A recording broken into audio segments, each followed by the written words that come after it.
Welcome, everybody. I'm very, very happy to welcome you to this course in the United Nations Environment Programme and the Global Network for Human Rights and the Environment's Summer Winter School on Human Rights and the Environment. Our theme this year is Oceans from Water to Taps, and we've had a few fascinating, exceptional panels this morning, mostly looking at fresh water sources. And so I'm really excited that our next panel is going to be looking at oceans and ocean crime. For those of you who don't know us, the Global Network is a network of researchers, scholars, activists, practitioners working at the interface of human rights and the environment, and looking for new, exciting, cutting-edge, critical ways to engage with human rights and the environment. Check out our website, which I'll share in the chat in a moment if you don't know us already. We have a whole week of fantastic panels happening today, and we hope you will participate in many of them. Just a few housekeeping notes. As I mentioned before, this class is being recorded. We will share the recording on our website and on our YouTube channel, where you'll be free to re-watch it as many times as you would like to. If you don't want to appear in the recording, please just keep your camera off. We have a chat function. Please feel free to use the chat. Tell us about yourselves, but also ask questions there if you have questions for the panelists. But if you would like to raise your hand and participate in that way, I think there'll be a chance to do that as well. I am now going to hand over to Bola, who's going to introduce us to this panel and to the panelists today. Thank you very much to all our panelists. I'm really excited about this. Over to you.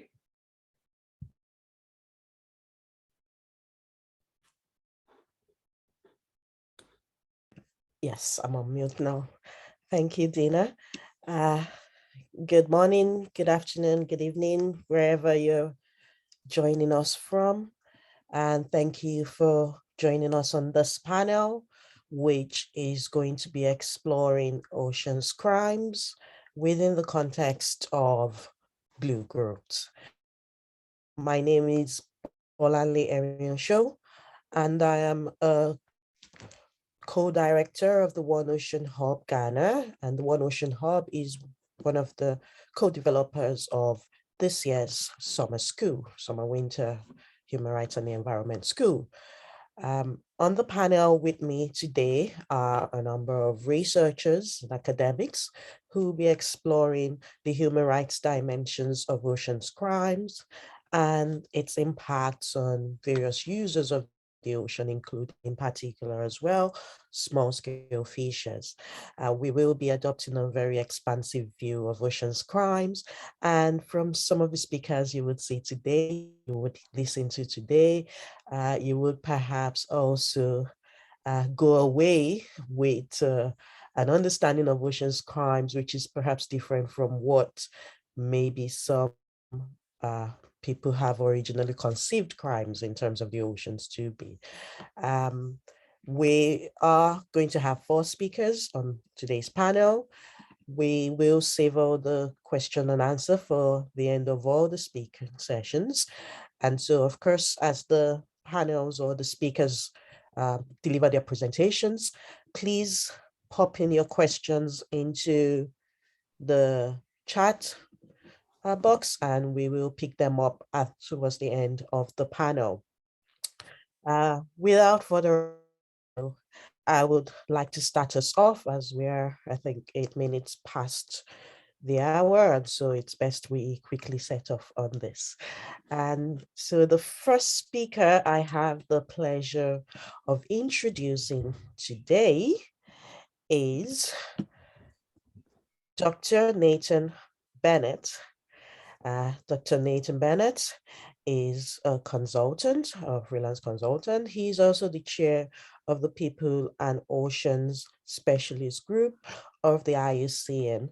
Dr. Bennett is a currently a research consultant to the Equal Sea Lab of the Universidad de Santiago, and that I struggle to pronounce. He's also the principal of the Peopled Seas Initiative. And as I have mentioned, he's a chair of the People and Ocean Specialist Group for the International Union for the Conservation of Nature. He has published more than 70 academic papers and book chapters, and his work is global in scope, as he will be exploring the concept of blue growth and blue justice. And of course, he will also talk about how that impacts on ocean defenders. There is no doubt in my mind that you're going to be thoroughly educated by Dr. Bennett today. And so, Dr. Bennett, I'll let you kick us off with our panel. Great, thanks. And can I just confirm that you're seeing my my proper screen? Yes. Great. So thanks so much for the introduction. It's a real pleasure to be here, and I'm glad to be presenting on these issues. It's something that I've been working on for some time, and yeah, very excited to share some of my research. So in this talk right now, what I'm going to talk about is the interface between blue growth, blue justice issues, and ocean defenders. I'll first introduce the blue economy, then I'll highlight kind of 10 social injustices that might be produced by the emerging blue growth. And then finally, I'll discuss the role of ocean defenders who are defending their territories, resources, and rights from existential threats related to blue growth. So the idea of the blue economy has been receiving quite a bit of attention over recent years in global and national policy discussions. But the blue economy is just a new term for all forms of economic activities that are occurring in the oceans, from shipping to tourism, from aquaculture to fisheries, and from oil development to renewable energy. And indeed, the oceans in this light are viewed as this new frontier for economic development.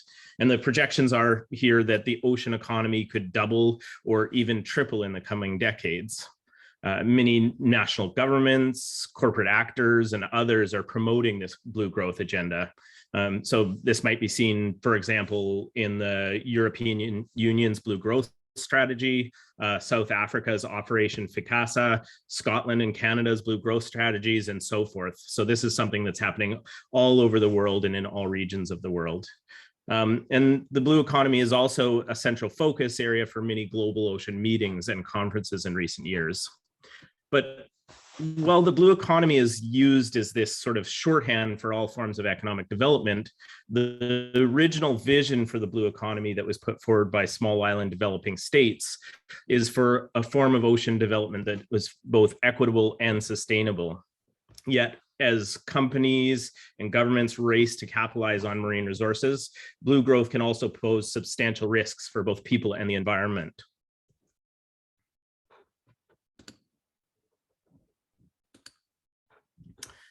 And of course, blue growth is happening in areas of the marine and coastal environment that are used, relied on, and lived in by coastal peoples and small-scale fishers.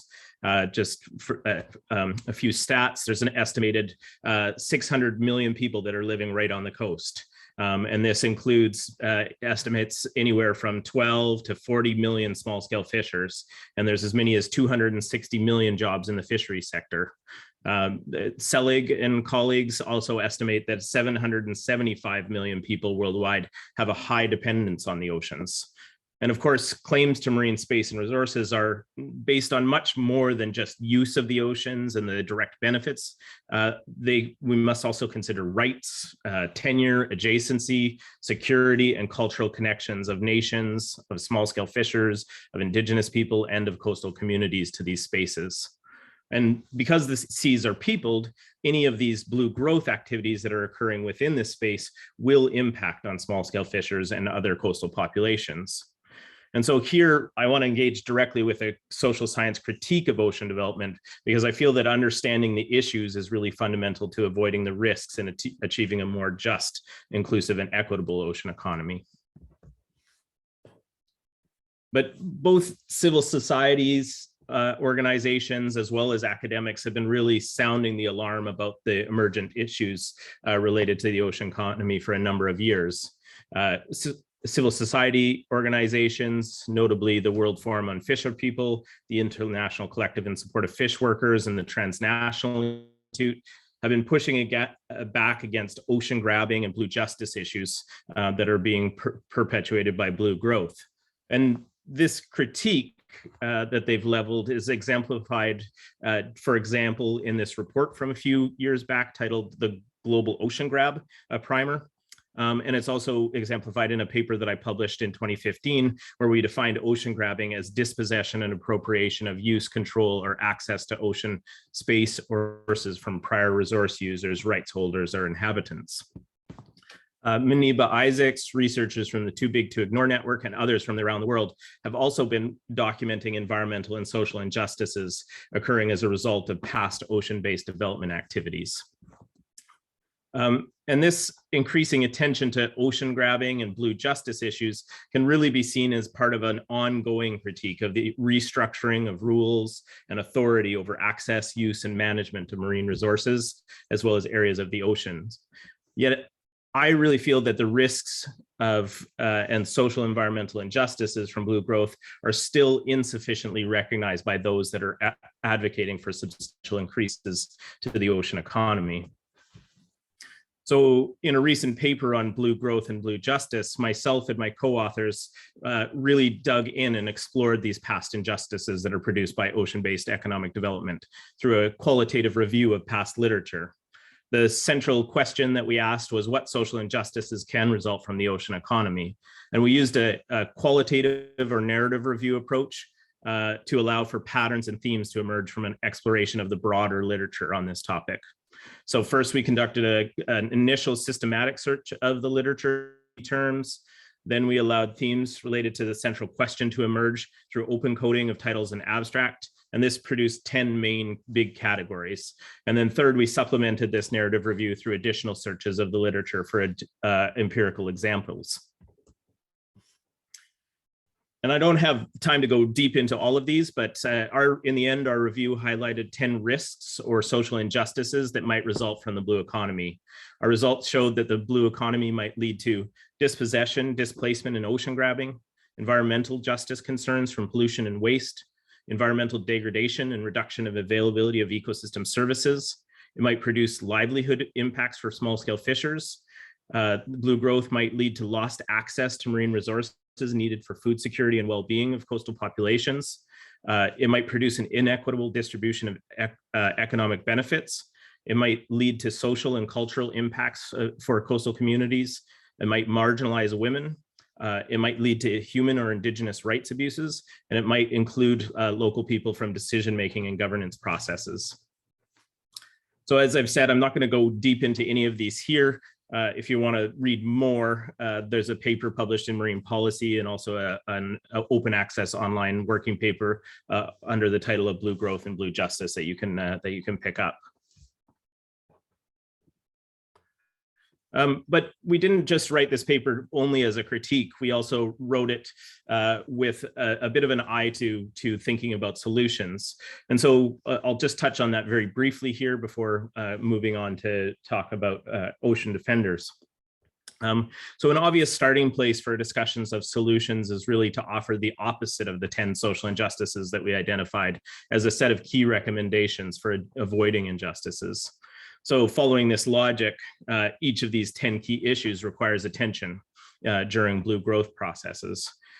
So just as a couple of examples, in order to address the first issue, we would need to recognize and protect resource and spatial tenure and access rights during blue growth and blue economy development. Second, we would need to take a precautionary approach to reducing pollution and ensure that environmental burdens are not placed on marginalized populations. Third, we might need to minimize the impacts of development on habitats, resources, and ecosystem services, or even think about regenerative development. Fourth, we would need to consider and safeguard the access rights and livelihoods of small-scale fishers during blue growth processes.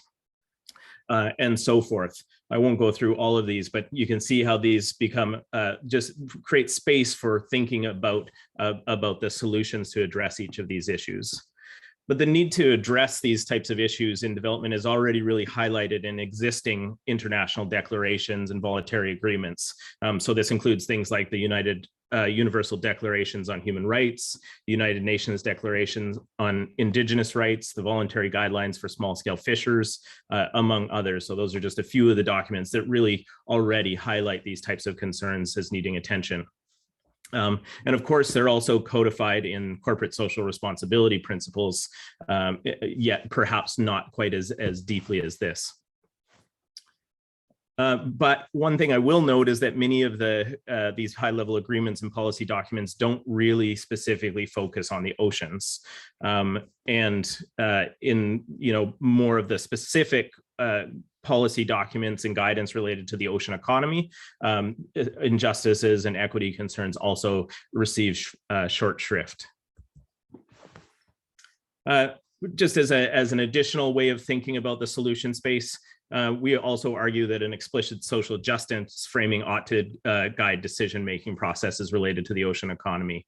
And so people are probably familiar with the three categories of justice: recognitional justice, procedural justice, and distributional justice.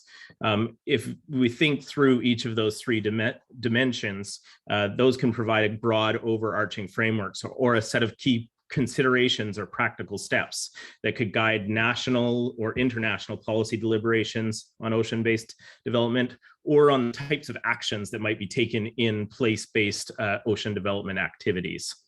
If you're interested in reading a little bit more about those, we expand on those in another paper titled Just Transformations to Sustainability. And I want to note that while we use a justice framing in our article, another way of thinking about this is that the blue economy activity can undermine a whole series of different human rights. And this includes, for example, substantive environmental rights, such as civic and political rights, economic, social, and cultural rights, as well as collective rights. And it also undermines procedural rights, such as access to information, participation in decision-making, and access to justice and effective remedies. Related to our overarching panel here, you could think of blue injustices or the undermining of these rights as a form of ocean crime. And yet, while governments and the private sectors should ultimately be the ones safeguarding rights, the hard work of protecting against incursions on rights is often being undertaken by the very populations whose rights are being undermined. And so, drawing on the idea of environmental defenders, various scholars and activists have started to use the term of ocean defenders. And in a forthcoming paper, we define ocean defenders as the individuals and groups who defend and protect the marine and coastal environment and the human rights of coastal populations against existential threats. And those are things that, such as those issues that I already highlighted related to the ocean economy and blue growth.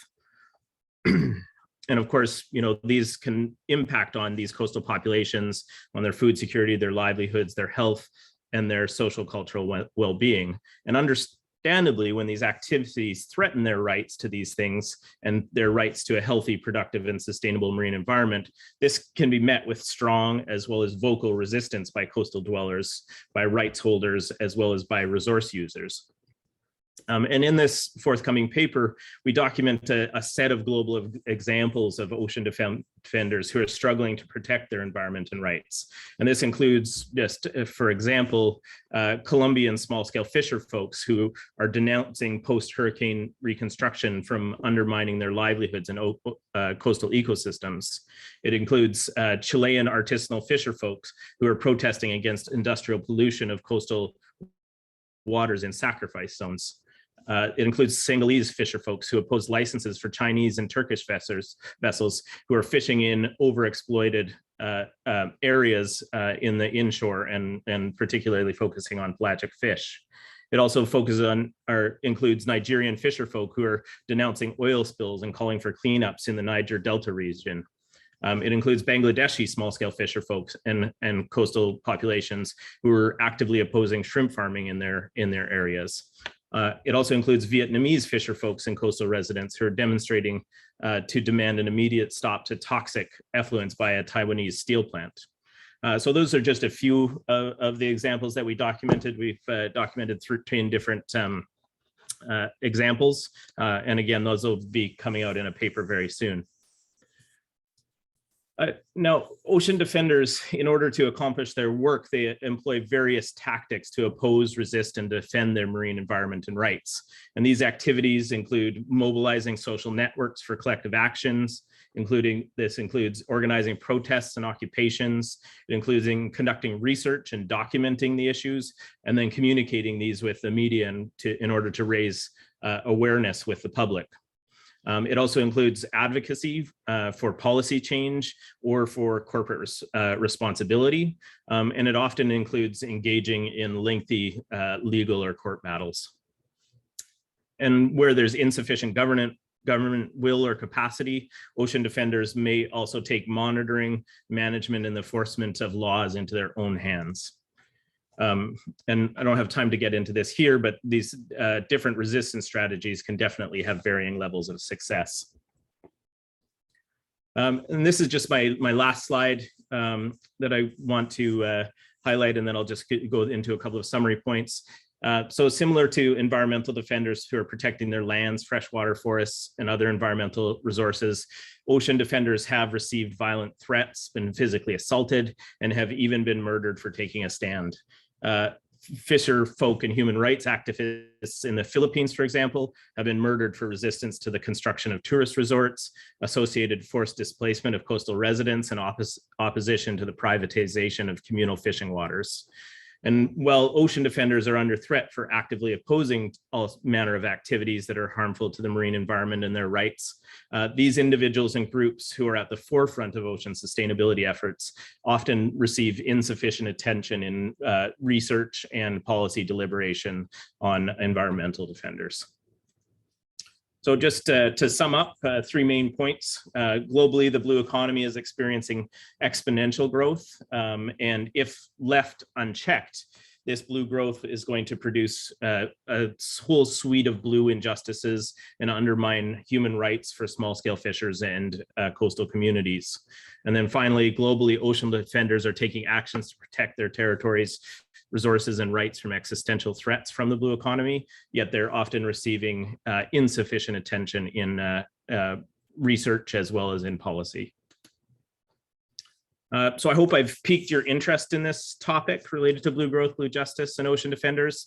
I have a few papers on these topics if you're interested in reading a little bit more. The ocean defenders one should be coming out in the next couple of weeks sometime as well.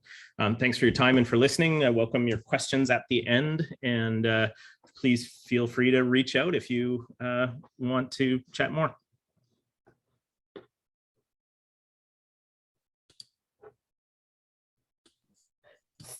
Thank you, Nathan. That was very interesting and informative. And I can see that questions are already coming in, so we will come back to you at the end. So on to our next speaker today. Next speaker is Dr. Alana Lancaster. Dr. Alana Lancaster is a lecturer in international environmental and energy law, and she's also a member of the One Ocean Hub executive team. She is a regional deputy director of the Global Network on Human Rights Education, and she also is, in addition to being a deputy director, she's a co-investigator on the One Ocean Hub as well. She serves on the IUCN World Commission on Environmental Law and Climate Change Law Specialist Groups, as well as a number of other specialist groups at both the CARICOM level as well as GSAMP level. Dr. Alana Lancaster is at the University of West Indies, where she also is on the coordinating committee and national working group for the Jeff Islands Child Project a 5-year project on strengthening the mechanisms for the environmentally sound management of chemicals in Barbados. She will be speaking to us on a regional as well as an international perspective around the laws on oceans crime. Dr. Lancaster, I can see that you shared the slides, so please go ahead.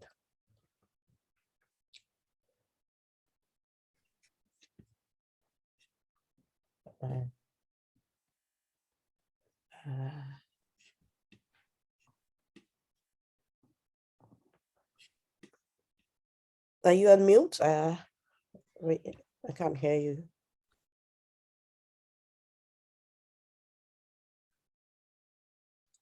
Are you hearing me now?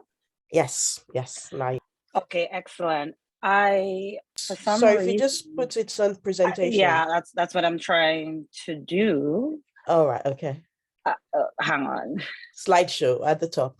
Let's try that.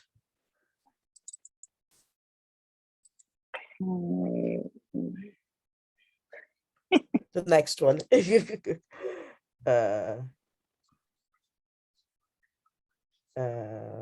Up a little bit. Now I can see it. I can't see. You see my mouse? Oh, got you. Yes, that's it. Yes. Now, maybe to play from the start. Okay. All right. Okay. Okay. All right. So today, essentially, I will present on give a brief overview of some aspects of ocean crime and how this relates to our situation in the OECS and CARICOM Caribbean. Sorry, you hearing me? Yes, but can you use slideshow at the top so we only see one slide at once? Oh, the way. Yep, that's it. Perfect. Excellent. Now, yes. All right. So the area of the world I am going to be speaking on is it's called the Caribbean Community, CARICOM for short, and the Organization of Eastern Caribbean States. And these are generally a combination of states.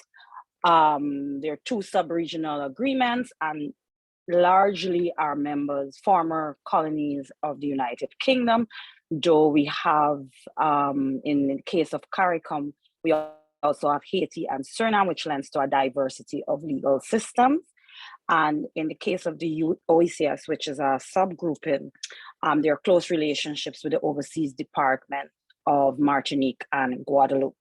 Now, the marine environment is extremely important for the Caribbean region because many of these states are large ocean states, as they have larger exclusive economic zones than land territory. All are small island developing states, and it is one of the heaviest transshipped regions of the world. It equally is one of the most biodiverse, or what we call a biodiversity hotspot, and fisheries, aquaculture, and tourism are the main economic activities and employ upwards of 30% of the population.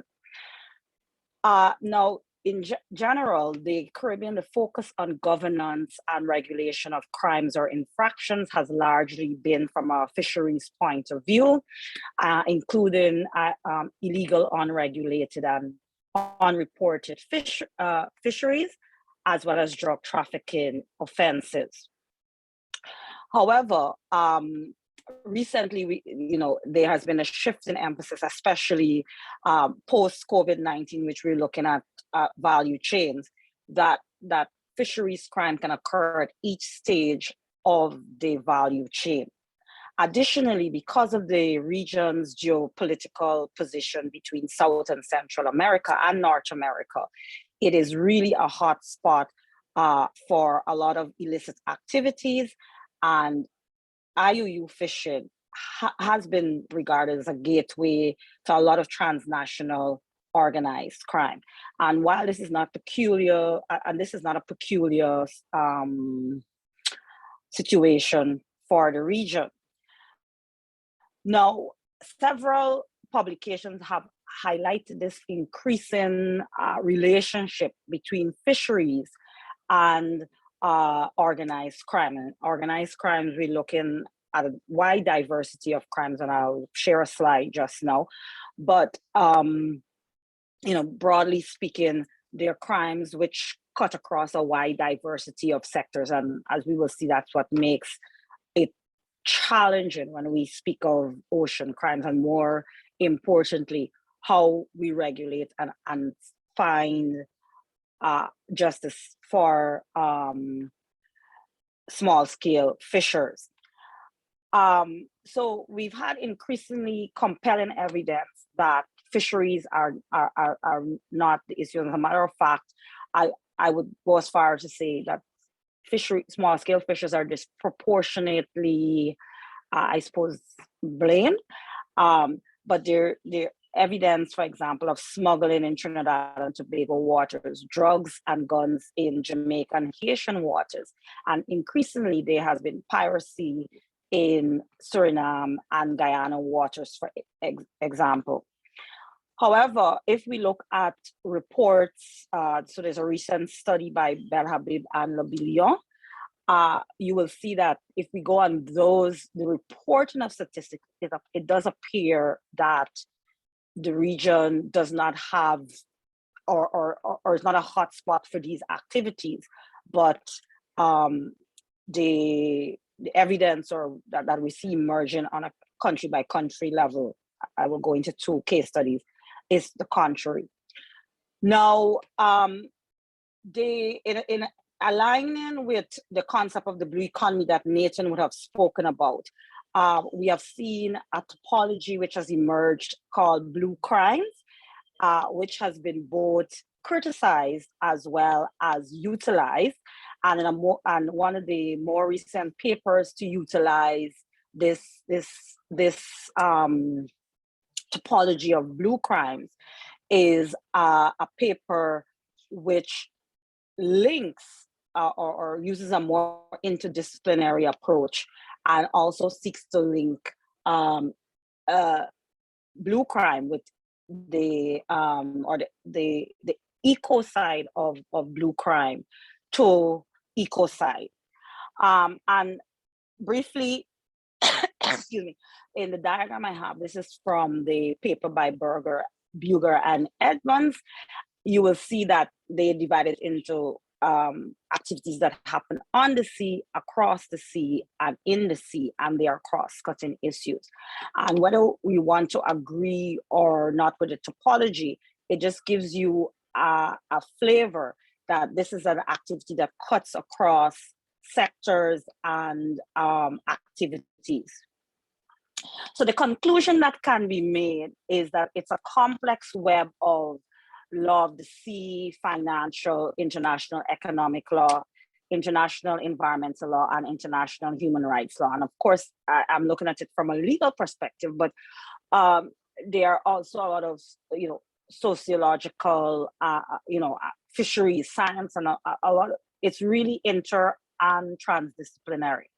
Now, one of the major reasons that this is of primary concern to the Caribbean region is because, like with many regions of the world, many states are pursuing a blue economy agenda because, as I said, most states have more exclusive economic zone than they have land territory. So for example, Barbados, where I live, it's 166 square miles, but their exclusive economic zone is 388 times that size, which gives you an idea of both the tremendous potential of the marine environment, but also many of the challenges with addressing ocean crimes.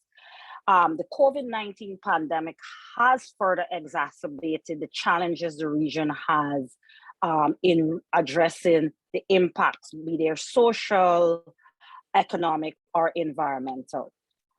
And quickly, I'm just gonna go into 2 case studies, and you can ask me questions later, as well as this presentation will be available. The first case study I look at is that of Jamaica.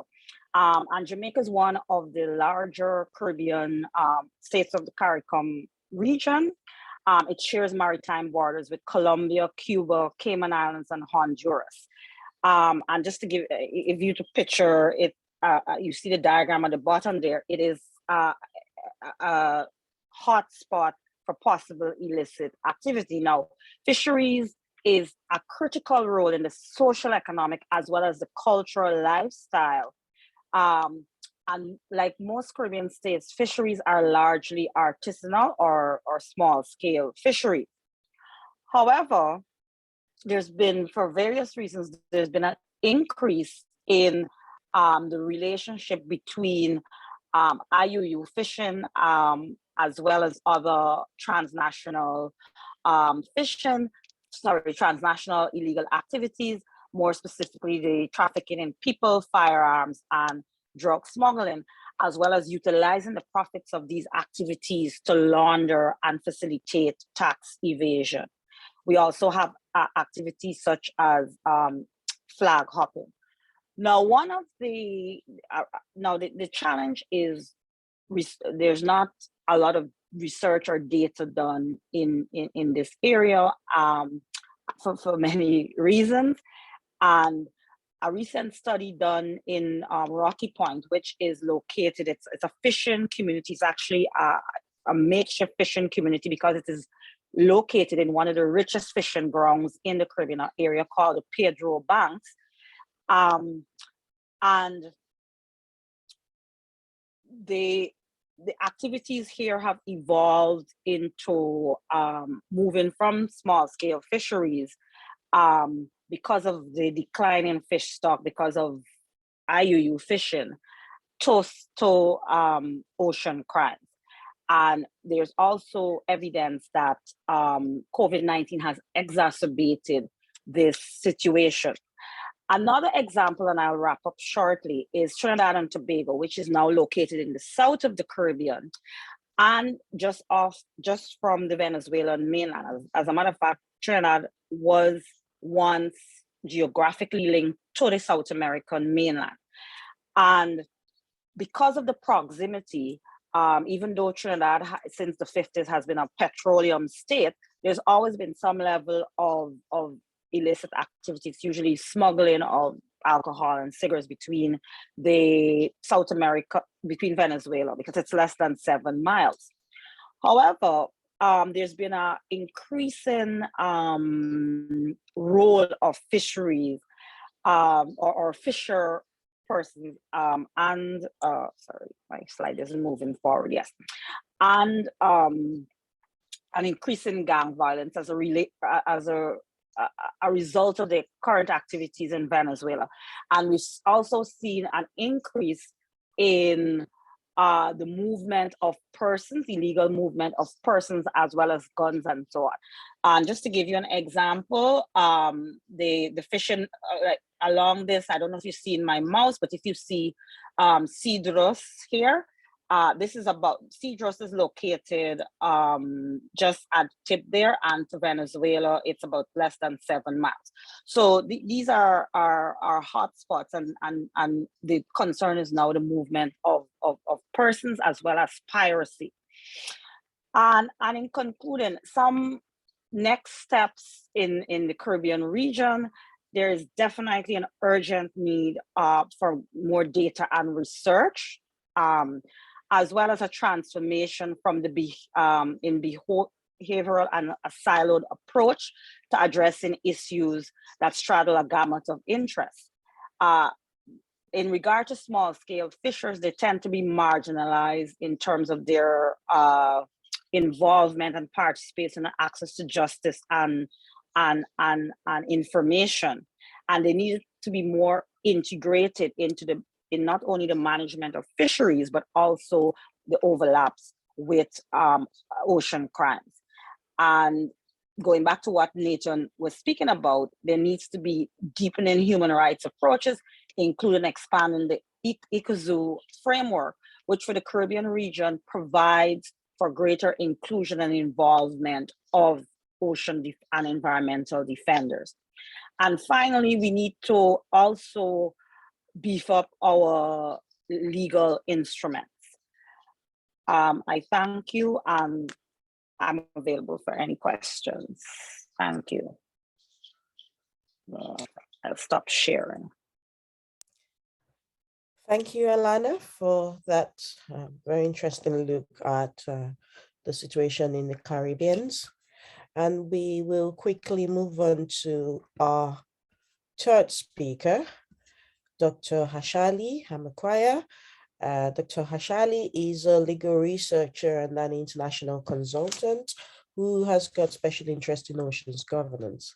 He's an advocate of the High Court of South Africa, and he is also affiliated with the Nelson Mandela University, also in South Africa. Dr. Hashani, can you share your slides? Okay, sorry colleagues about the darkness. I'm currently experiencing load shedding. For those of you that don't know what load shedding is, basically we have no electricity at the moment. Let me just go to...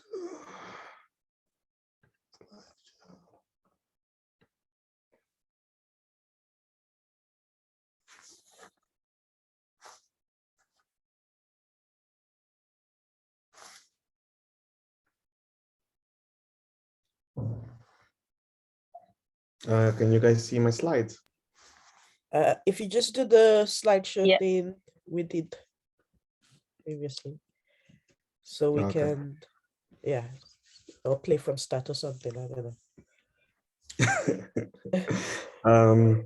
Okay, my topic has to do with organized crime instead of fishy business.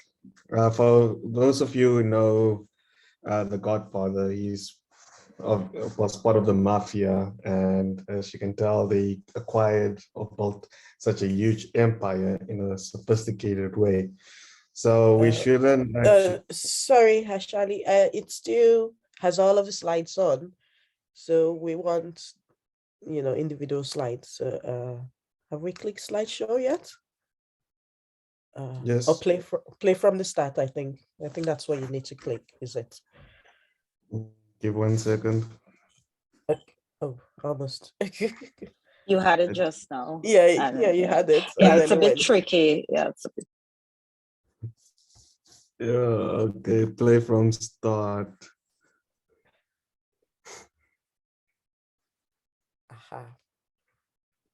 Is it fine? Okay. Yeah, it'll have to do, yes. We'll use it. We'll use that. And just click on use slideshow at the top. I think you want me to do this.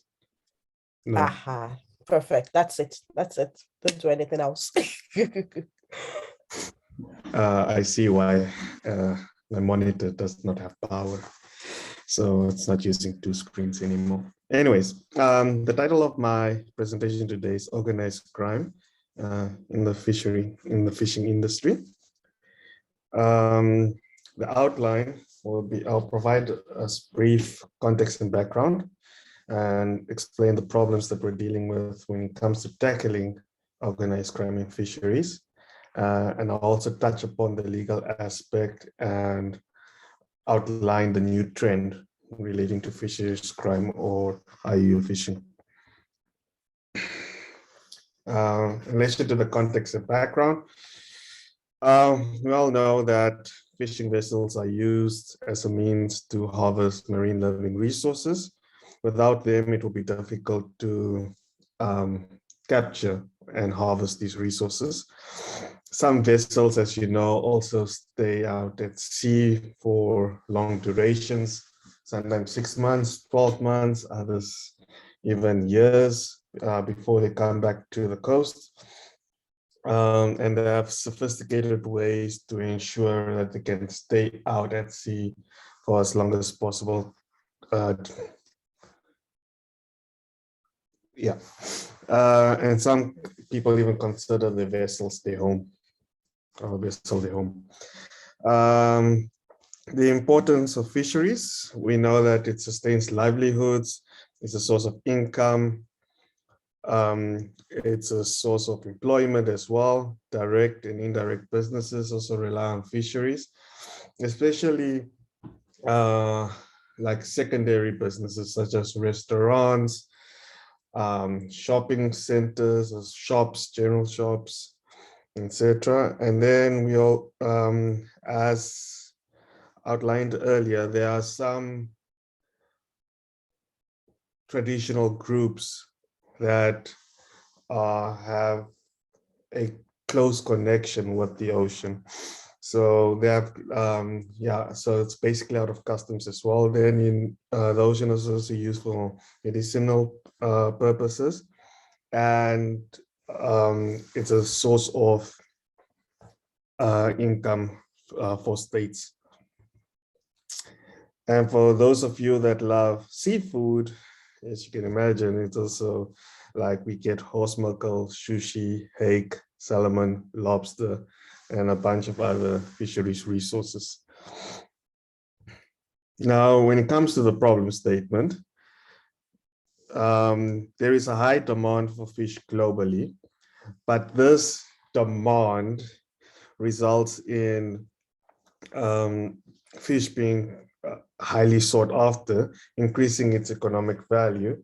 And because of the high demand and more people catching fish, it also increases illegal fishing activities, which results in depletion of fish, which increases the economic aspects of when it comes to fish. The impacts of Iu phishing is the loss of revenue from licensing, loss of multiplier effects, fish not landed or transshipped, loss of potential exports. It's linked to other criminal activities such as drug trafficking, human trafficking, and organized crime. It also causes ecological damage to fish stocks, overfishing, damage to sensitive ecosystem, bycatches, and other mammals. The social aspect is conflicts with domestic and artisanal fishers.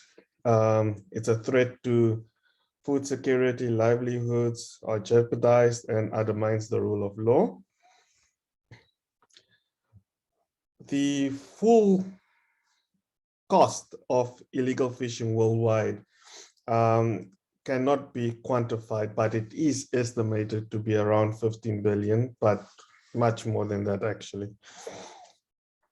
And as you can imagine, Iu phishing is a lucrative business due to the economic value of it. So this is why a lot of criminal enterprises get into this, or a lot of participants commit Iu phishing. The problem is that nowadays we're dealing with organized crime, but we look at it through an Iu phishing lens, which is more aligned to fisheries management and compliance by applying the techniques of monitoring, control, and surveillance, thus attracting low and usually administrative penalties rather than eliminating organized crime, which includes a wide scope of related criminal offenses, including fraud, corruption, money laundering, human trafficking, and drug trafficking. Another problem when it comes to tackling fisheries crime is jurisdiction. And also the different participants involved. For example, the vessel can be registered in South Africa, but the real owner might be stationed in Asia. So different states have to work together in order to actually combat fisheries crime. So it's not just a simple matter where it can easily be tackled overnight. It actually takes a lot of resources to combat this phenomenon. And one of the biggest issues is that when it comes to organized crime,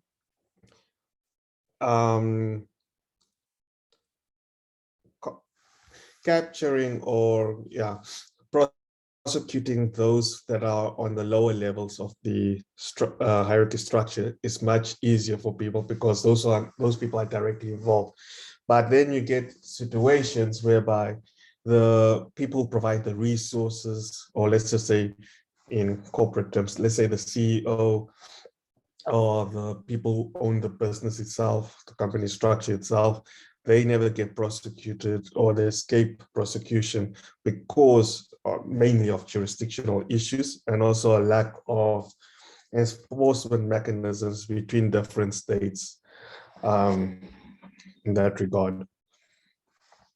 Like I said, I tried to explain before, these crimes are usually transnational, so they don't just happen in one jurisdiction. There are multiple jurisdictions that are normally linked to it.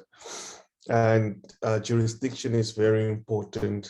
It's a very important aspect in criminal law to tackle these crimes. And also don't forget that these criminal activities tend to also occur in different maritime zones at sea. And it's also linked to land.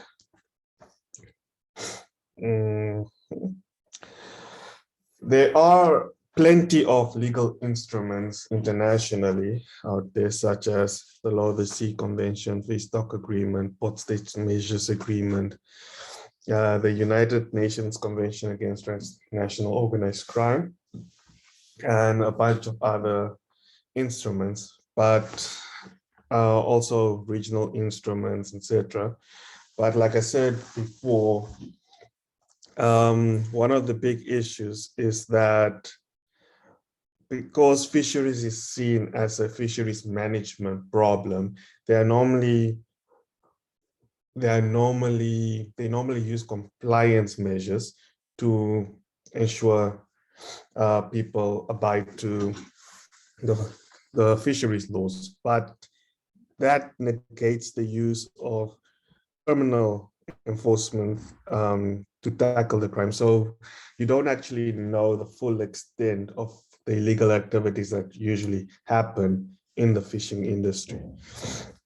Another issue is that even with all these international agreements, one state might be party to the agreement, but the other state is not party to the agreement.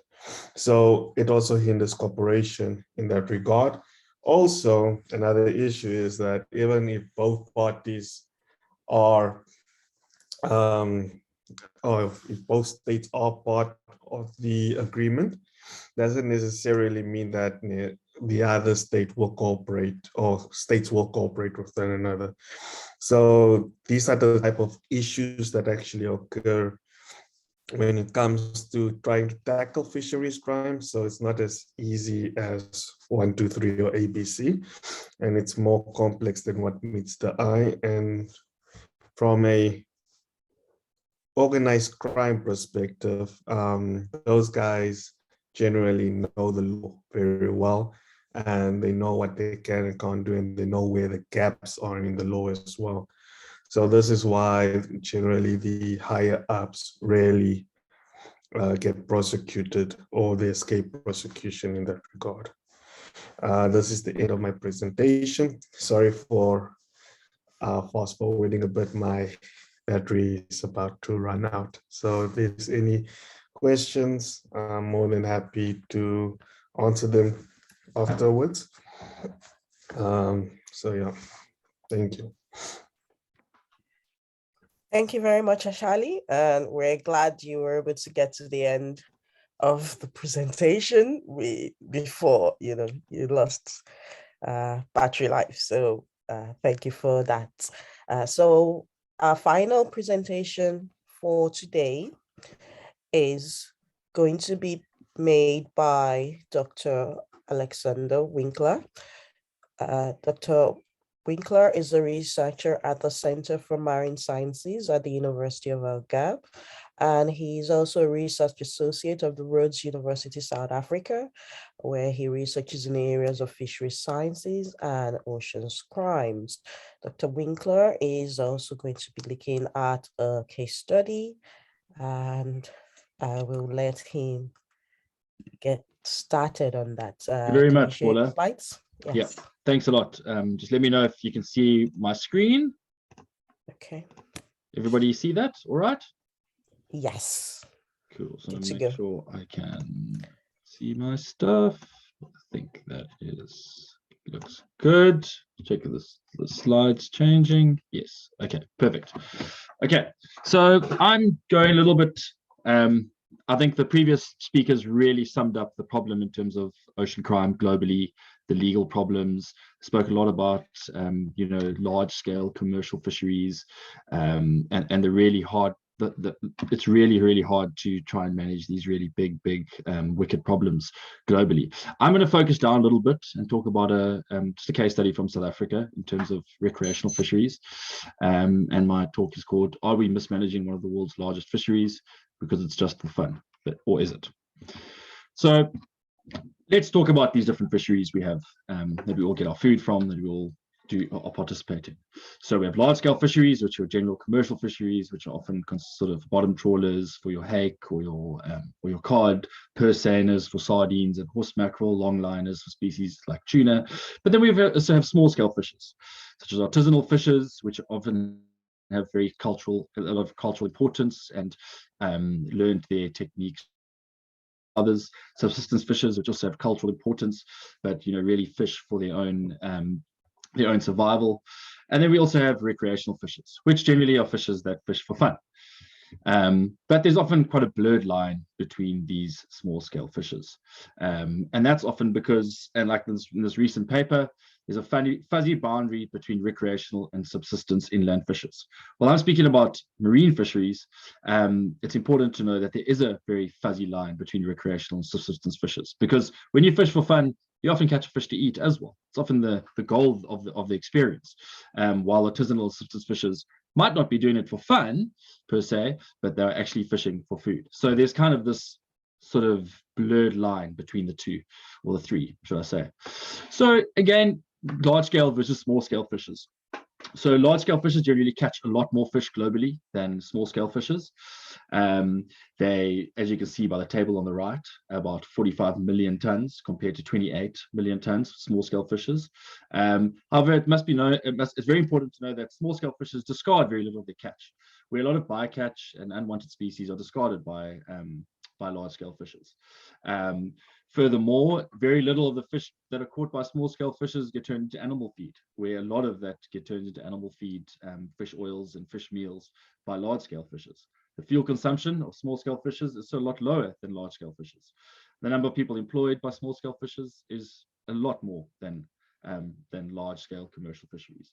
And then in terms of government subsidies, small-scale fishes are subsidized a lot less than large-scale fisheries.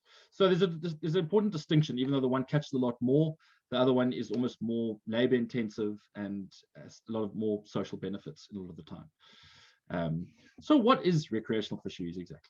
Well, it's fishing for aquatic animals, mainly fish, that do not constitute the individual's primary resource to meet basic nutritional needs, and are not generally sold or otherwise traded on export, domestic, or black markets. Now, when you talk about recreational fisheries, it might not just be for fish, and it might not just be using a fishing rod. You get spear fishermen, you get bow fishermen, you get drone fishermen. You also get fishermen that use traps to catch fish, crustaceans such as crabs and crayfish. And then in certain parts of the world, it's also legal to use nets such as gill nets, in a lot of sort of Scandinavian countries. Furthermore, there's often large bait collecting. Fishers also collect bait to catch fish. That's also considered recreational because it's a part of the recreational fishing process.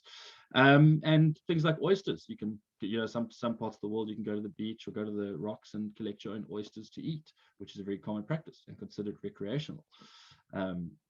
So recreational fishing, is it big? How often does it? I'm sure we've all seen fishers on the beach with a fishing rod sitting down with an umbrella, maybe a beer, having a bit of fun. But at the same time, the participation rates globally can be quite high. In certain sort of industrialized nations, it can be up to 20% of population can participate in recreational fishing. And it significantly contributes to the global fish harvest. A lot of the fish that are caught are also retained and kept to take home and eat. However, there are other motivations other than catch rate, where commercial fisheries are generally driven by how much fish they catch and how much they sell. Recreational fishers are fishing for fun. So they can sometimes fish fisheries quite low and below sort of economic extinction.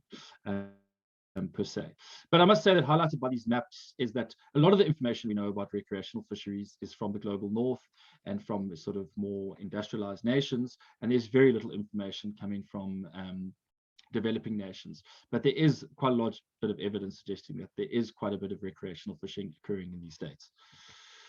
So everybody, I'm sure a lot of you have heard the saying, if you give a person a fish, you feed them for a day. If you teach a person to fish, then you feed them for a lifetime. And this definitely relates to recreational fisheries. If your father taught you how to fish, or your mother taught you how to fish for fun, you know, maybe you could feed yourself in tough times. And this is often the argument that while it's for fun, it's also for food. And a lot of recreational fishers don't only fish for fun, but they fish to try put something on the plate, especially during tough times, such as the COVID-19 pandemic. So that's an important aspect to keep in mind. So in terms of South African case study, which the reason I've chosen South Africa, other than being South African myself, is that South Africa is considered a dualist economy, where you have a very much a capitalist economy, and then you have a secondary economy, which more the capitalist economy is very service-based, while the secondary economy is sort of more it's not really acknowledged that much. And it's, you know, it's just general, sort of quite generally by the poorer part of the population, and sort of just people going, living their life day by day, spending cash, etc. So generally in these primarily in developed nations, fisheries, you know, are generally commercial or recreational. And the commercial fisheries provide the food, while the recreational fisheries provide the fun for the people, wealthier people that have quite a bit of money. While in secondary sort of economies, or in developing nations, you often have sort of a blend between commercial, subsistence, artisanal, and recreational. And this is where things get blurred, and this is why we're using South Africa as a case study, because it generally has a capitalistic economy as well as a secondary sort of lower income economy, and how recreational fisheries might be affecting that, or unsustainable management of it. So managing fisheries is highly complex, and you can see by this diagram, I'm not going to explain everything, but you can see by all the lines and circles and societal system and the ecosystem and the governance system. And by the circles in the middle, they sort of represent the different catches. And this is just an example of the South African line fishery, which are fish that are caught using rod and line by commercial, small scale, or recreational anglers. And you can see quite nicely in the middle that a lot of the catch is shared between small scale, commercial, and recreational fishers. Essentially 3 different sectors that are all fishing for the same fish. So what happens when that normally occurs? You get a bit of animosity, and people start blaming each other for the decline in fish stocks. You caught too much, I didn't catch enough, etc., etc. So recreational fishers blame small scale fishers, commercial fishers blame recreational fishers, and vice versa. A lot of blaming going on between the different sectors. But fisheries management can be akin to working at a bank. You know, but you don't know what the deposits or the withdrawals are. So essentially what fisheries managers want to do in this bank, which is the ocean or the fish stock that you're targeting, is that, you know, you really want deposits or recruitment, which is fish coming into the fishery every year, either by fish reproducing or by migration from other areas, to be greater than the amount of fish that die or the withdrawals from the fishes. Then you're really happy, okay? But sometimes you have the deposits or the recruitment is a lot smaller than the amount of fish that are taken out. Then you have a big imbalance, and then you're slowly but surely your fish stocks are going to go down, and you're not going to have enough fish to manage or for the people to use. And then when your recruitment or your mortality are equal, you don't really have much growth rate, your interest rates are not going up, you're not really that happy. So the first one is really what you want. You want increased fish, and you don't want people to take out more than what's coming in. So it's a bit of a balancing act for fisheries managers. And like I said, it's a shared resource. So you've got to try and manage between small scale, recreational, and commercial fisheries of a given fish stock. And that's where it becomes quite tricky. So how are recreational fisheries in South Africa managed? Well, firstly, they're spatially protected. Luckily, South Africa quite recently actually implemented a lot more marine protected areas. So these are areas where fishing is not allowed, commercial fishing is not allowed, recreational fishing is not allowed. And these essentially provide a spatial protection to the fish stocks. no sale. Recreational fishers are not allowed to sell their catch, and this is a really important thing, and I'll chat a bit about that a bit later. And then catch and effort restrictions. Certain fish species, the management authority will say that you're only allowed to keep one fish per person. There might be a closed season for one fish because they breed over that time. And there are a whole lot of other sort of smaller. It's generally regarding to the time and the amount of fish you're allowed to catch. For example, some fish you're allowed to catch 50 per person per day, but other fish you're only allowed to catch 1. And this is all based on science and data that's been collected by scientists. There are also gear restrictions. So that's quite important. For example, in South Africa, as a recreational fisher, you're not allowed to use gill nets, you're not allowed to use drones more recently, and you're not allowed to use electric reels, because these all allow fishers to be better at fishing. So these are essentially illegal if you use any of those restricted categories. So at the end of the day, it's death by a million paper cuts. And in South Africa, there are approximately 500 to 750,000 recreational fishers. Now, we've got a very large coastline, but this is essentially a fairly large portion of the population. If you actually try and back calculate the amount of fish that these fishers are catching, recreational catch of lionfish is about 8,300 tons, while the commercial catch is around 8,000 tons. So the recreational fishing catch is actually quite a bit bigger than the commercial catch, even though a commercial fisher will probably only see, a recreational fisher often sees pictures of commercial catches big like this, where his catch is only a small fish like this, so he doesn't think he's doing much harm. Unfortunately, subsistence and small scale catch is largely unknown, just because it is so spread out and so diverse. So this is really where the mindset starts to, really start to worry. And then the other thing about recreational fishing is that it's largely open access. So anybody can just buy quite a cheap permit for probably about $5, and they can recreationally fish anyway.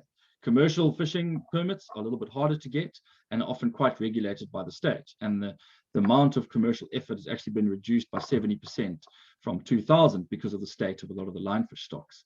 While small scale and subsistence management is a little bit sort of up in the air at the moment, and they're trying to set up cooperatives and all sorts of things, which has been, but there are subsistence and small scale fishers in South Africa, but they're all jousting for the same resource. So again, we're all fighting for one fish, essentially, all the different sectors. So like I showed earlier, the recreational catch, while it's one fish, if you're fishing for a couple of days a year and you're catching a few, it really adds up. While commercial fishing is really, it might be really large and look really big. It's providing people with jobs, and it is it's been sold to generally, if it's not illegal, being sold to shops, etc., and being sold on for food. But do recreational fishers break the law?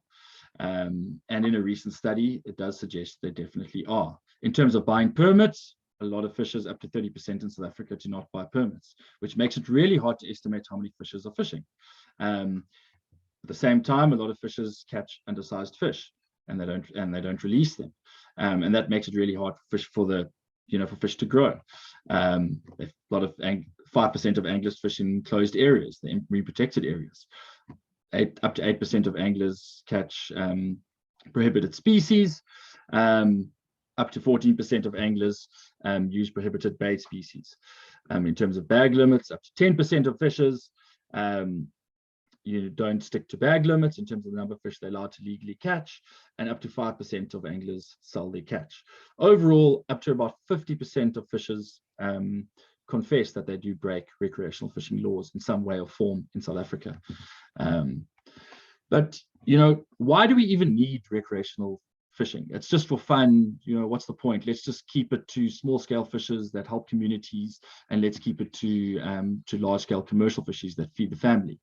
But despite the biological impact of recreational fisheries that I've underlined, the marine recreational fishery is very important economically in South Africa, and it's estimated that the marine recreational anglers spend about 14.6 billion rand per year. If you divide that by about 15, you'll get dollars, and it creates a large amount of jobs. Particularly and this is in a country where we have almost close to 40 to 50% unemployment rate. So the spin-offs from recreational fisheries, while it's not just for food, it is for food for the individual angler. While it's not producing food for the country, it's really important to understand that it does produce social benefits in terms of economics. It also forms social bonding. You often learn the way you fish from your forefathers, from your mother, from your father, from your grandfather, with friends. It forms close social bonding, and it's often in the outdoors where it should be. It also promotes custodianship for pristine habitats. Recreational fishers and lobby groups often the first to complain when habitats are degraded. They play so when oil companies come in, etc., like the things Nathan spoke about, they often get together when they see that their fishing grounds are going to be destroyed or their fish stocks are really going down. And then, like I said, they have really important economic benefits. So, while the rules and regulations may be there, and a lot of recreational fishers in South Africa seem to be ignoring those, at least, or up to 50% of them are actually breaking the law in terms of not following all these guidelines. They're really important. And the problem is when recreational fishers break rules, it affects small scale fishers because they're all fishing for the same fish stock, essentially. So you've got to, as recreational fishers, you've got to sort of understand, when the fish are biting, it's hard not to carry on fishing and catching your fish. But at the same time, every action has an equal and opposite effect on the whole socio-economic system. Thank you very much for my talk. I hope you all enjoyed it. Feel free to ask me questions after the in the question and answer session. Thank you very much. Thank you, Alex, for that. That was very interesting, and perhaps maybe, and I did like the analogy as well, death by 1,000 cuts. I think perhaps quite a few of us have maybe, at some point in time been out doing some recreational fishing, but never really thought about it in that context. So yes, thank you for that. We have a couple of questions from audience members, and we will try our best to go through quite a few of them in the 15 or so minutes that we have left for this session. The first question goes to Nathan, and it says that the issue for me, supporting the Food and Nutrition Department of a ministry, is that we in the fisheries team focused on small-scale fishers are aware of, I guess, the blue economy, but it sits in a completely different division. So our means of engagement are very limited. Siloed thinking, I think, she's talking about. And that really prohibits meaningful engagement for scientists, which may be obvious. But the question, I guess, is how can policymakers connect better? And so how can they prevent this idea of silo thinking or being, only focused on one thing at a time? Another question for Nathan was, is it a good strategy to do due diligence law to address the current impacts on human rights in the ocean?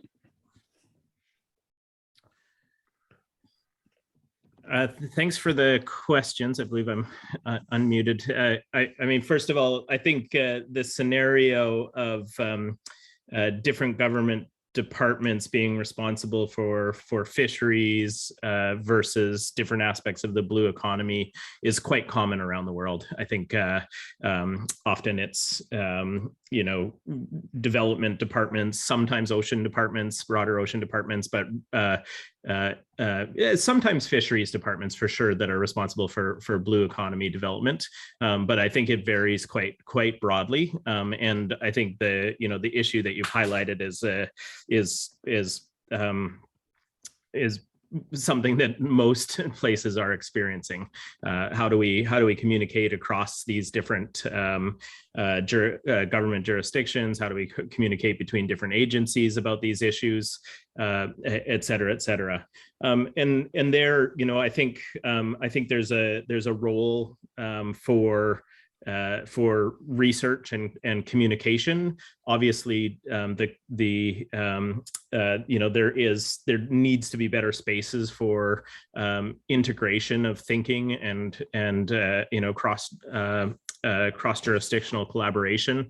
Those are things that need to be created. I think that's something that's happening better in some places in the world than others, where different agencies are starting to work together in ocean planning through marine spatial planning processes or through integrated ocean governance and management initiatives, et cetera, et cetera. So there's a lot of different pieces to this puzzle in order to, you know, better understand what's happening in the different policy spheres, better documented, better communicated, and then better discuss that within different policy spaces.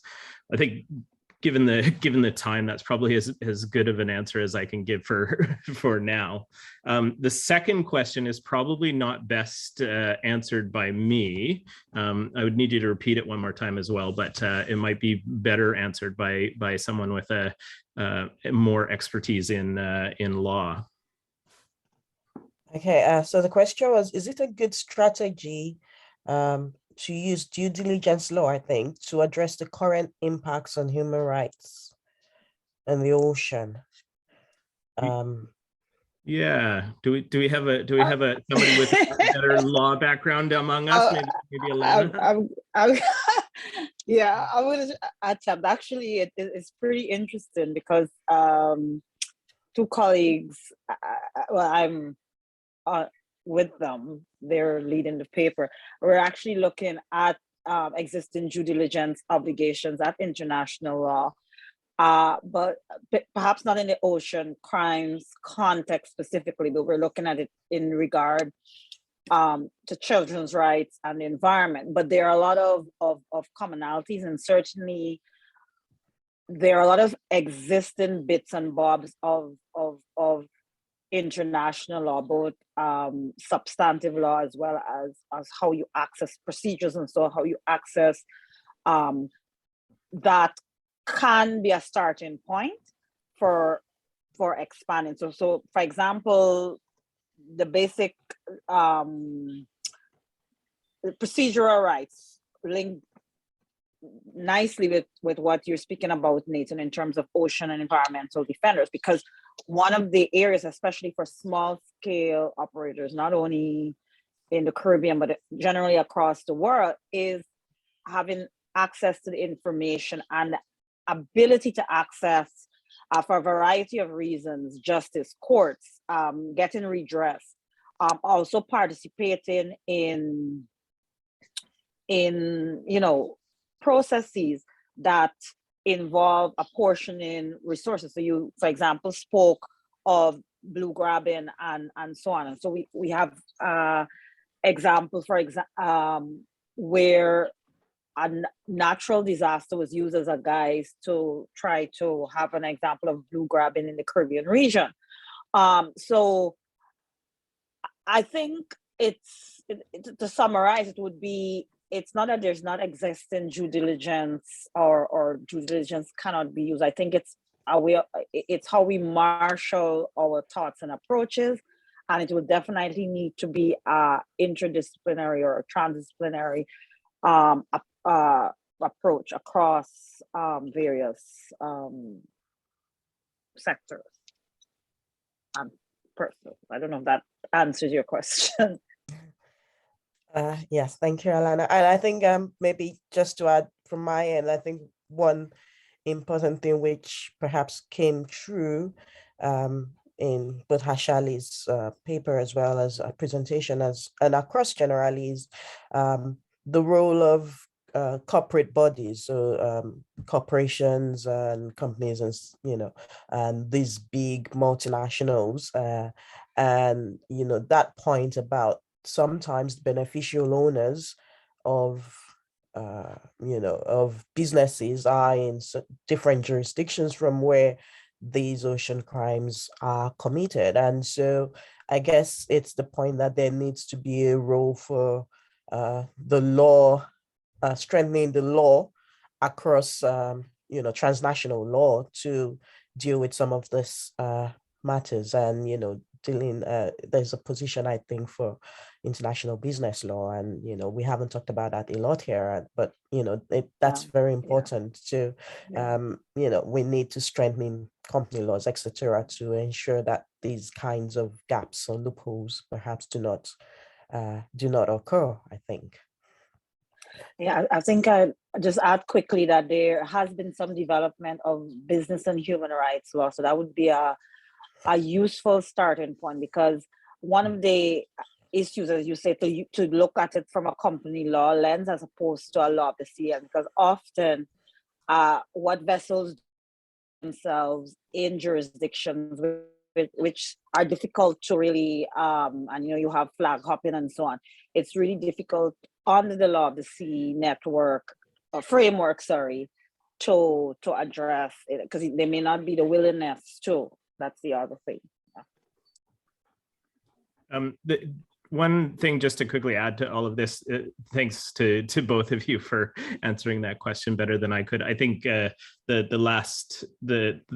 thing that strikes me is exactly as you said, that it's a good starting place, but implementation and accountability mechanisms are key if any of it is going to matter. Especially where large corporations are concerned, who are very distant from the place and who are beholden to stakeholders over being responsible to the place where they work and the people who might be impacted by their activities. If their primary responsibilities to stakeholders, they may shirk any sort of law if there's not strong implementation and accountability mechanisms. Absolutely. Dina, you wanted to say something? I mean, I guess I have a question that spans the presentations in some ways, but I mean, you said at the beginning of this panel that it was going to change the way you understand ocean crime, and it really did. Not least of all because of the kind of complexity at levels of which we kind of moved from thinking about the blue economy as crime all the way sort of to recreational fishers as engaged in kind of law breaking, and the full span between that: big fishers, small fishers, vessels at sea, individual fishers. So I guess, and it seems like, Hashani pointed to the need for transnational engagement, and the need for better regulation and some self-regulation and some business regulation. I guess my question is about, because something that also came up in all your presentations to some extent was the problem of sort of the need for participation and having people kind of engage with the law and its purposes at a local and a transnational level.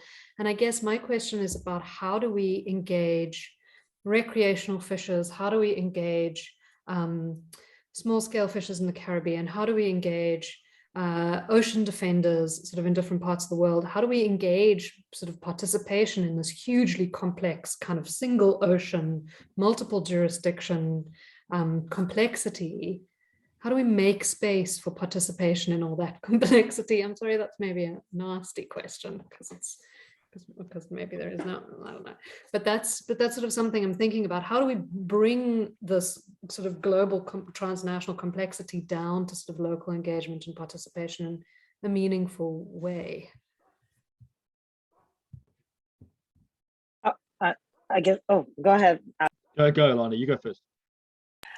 No, I was about to say a starting point, but by no means the only form, would be by how small-scale fishers are engaged in usually governance processes. And I certainly, from in the Caribbean perspective, we still have a lot of colonial-driven structures, which essentially are top-down approaches, are usually heavily regulatory, not human rights centered, and disproportionately target, I guess, supposedly the persons who are the persons doing infractions, but they are really the most visible, the small scale fishers, so on, and which I consider low hanging fruit. And usually these are the persons who are marginalized for many reasons. So I think a lot of it has to start with internally, with how states engage with small scale fishers, for example, and certainly in the Caribbean, we are signatory to a lot of the agreements, both human rights as well as international environmental law, but it's changing our approach. And then that has to scale up to boundary or transnational approaches, both regionally and extra-regionally. So I guess that's starting off. I'll kick it to someone else. Well, I'll add a little bit. I think, you know, in terms of a lot of natural resource management, it's often a case of a tragedy of the commons where, you know, we all sort of, you know, often sort of try and race down a resource because we often, well, at least with sort of fisheries conflict, let's talk about shared fisheries resources, like I was sort of chatting a bit about. You know, you often think that another sector is going to get it before you do, so you often fish it really hard. And I think the main thing here, you know, to try and stem that is really just education and trying to educate people in terms of their understanding of what the damage that they are essentially doing, even though it might be very small. And then I think maybe, you know, I don't know, this is something I've always been thinking about in terms of the you know, the commercial fisheries problem, in terms of you know, foreign vessels and stuff fishing in other waters. And often if you know, I feel like if you don't have ownership of the resource, you're more inclined to sort of break rules.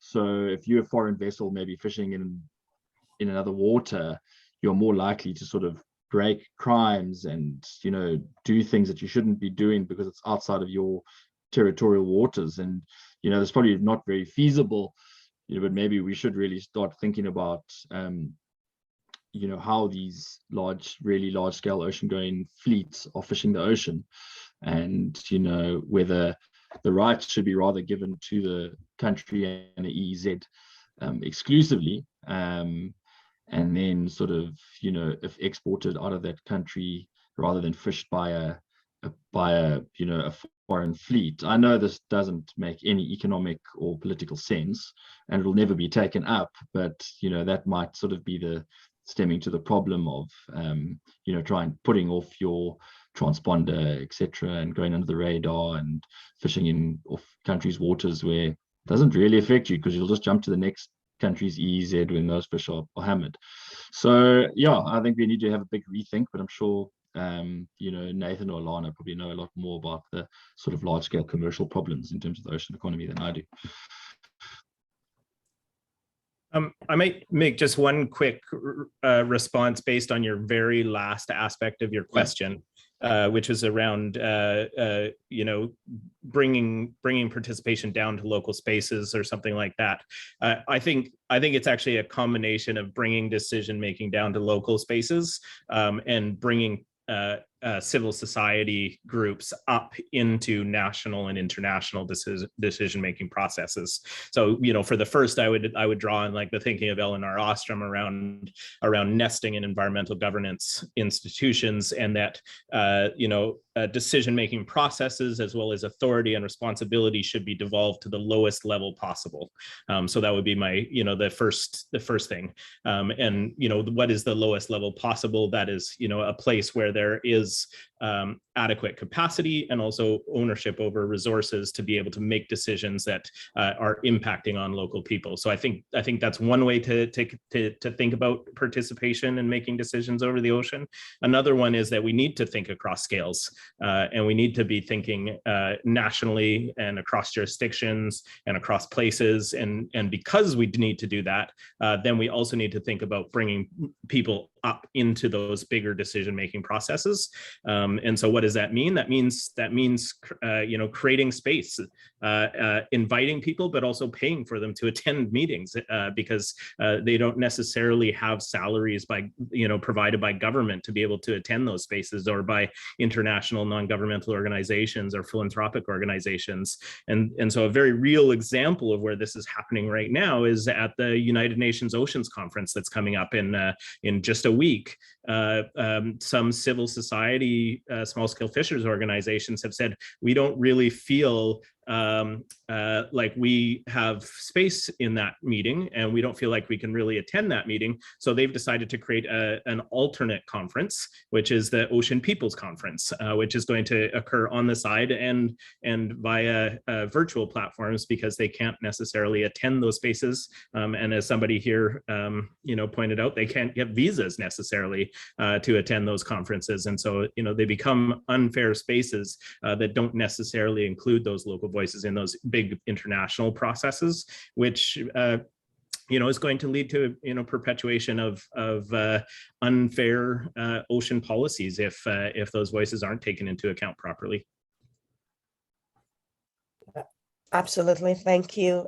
We're out of time now, and actually, just to mention, following on from Nathan's very short intervention there, later in the week, we're also looking at how to co-develop with small-scale fishers and small-scale fishing communities knowledge around the oceans and human rights.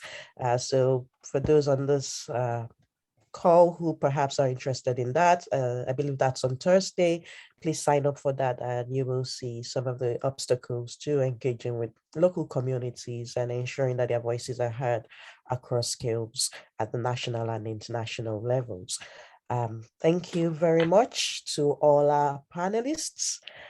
We have, I think, enjoyed the presentation. I hope everyone's gone away from this panel, as Dina helpfully pointed out to us, rethinking their idea of oceans crime and the various complexity and the scales at which they occur. And so I will hand over back to Tina to finish up the session.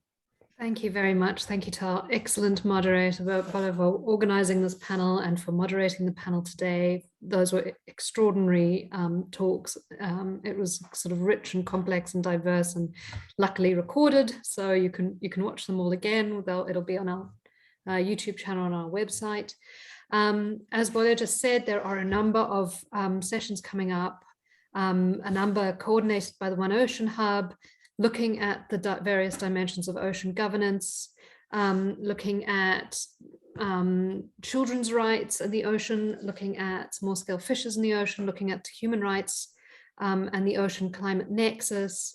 One Ocean Hub will also be participating in a session on plastic waste in the ocean, which also sort of brings up these complex issues of ocean governance beyond national jurisdiction. So we've got lots of really fascinating talks to come. So please join us, register, and thank you again for the fascinating talks we had today. And I look forward to seeing you all in the next sessions in the rest of the week, and have a good evening or morning or afternoon, wherever you are in the world. Thanks, everyone. Great, thank you so much. Thank you very much. Thank you. Take care. Bye.